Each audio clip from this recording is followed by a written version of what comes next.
All right, this is Jane. She's asking, if God sets up kings and princes, why does he set up evil people like Nero, Hitler, Kim Jong-un, Lenin, Stalin, etc., whose sole purpose is to destroy people's lives?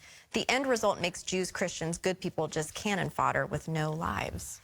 Well, that's actually, Jane, a question that is asked in Scripture and talked about by the Apostle Paul.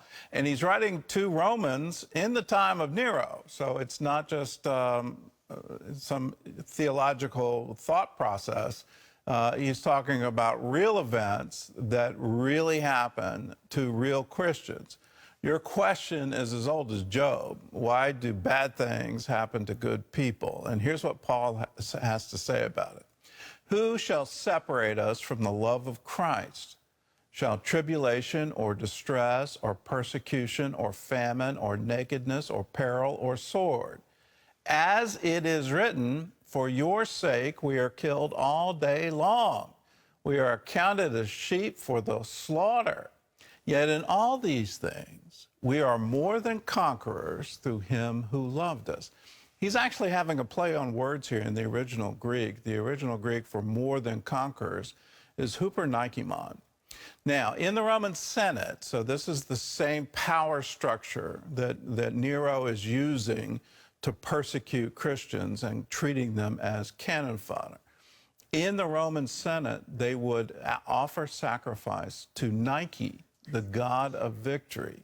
So when Paul says we're hupernikemon, we're over Nike through the love of Christ given to us.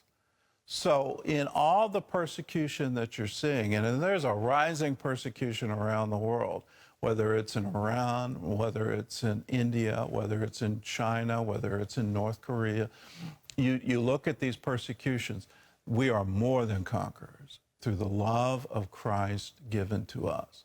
Now, Paul is quoting Scripture in this, and here it is in Psalm 44. Yet for your sake, and realize all that persecution, it's for Christ's sake. And the same question he had for Paul, why are you persecuting me? Yet for your sake, we are killed all day long. We are accounted as sheep for the slaughter.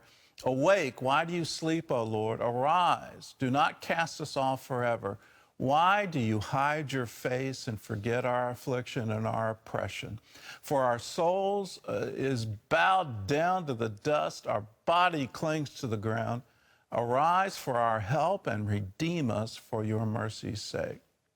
There is a very recent illustration of this scripture, sheep for the slaughter. That's what happened on October 7th in Israel, sheep for the slaughter. And yet we saw a great miracle where, 300 missiles, drones, all launched from Iran. 99.9% of them were intercepted. Even physicists says that's nearly impossible. So the real contrast, on one hand, great salvation, on the other hand, given for sacrifice. My hope is the sacrifice of October 7th wakes the world up to anti-Semitism, and we all say, no, we stand with Israel.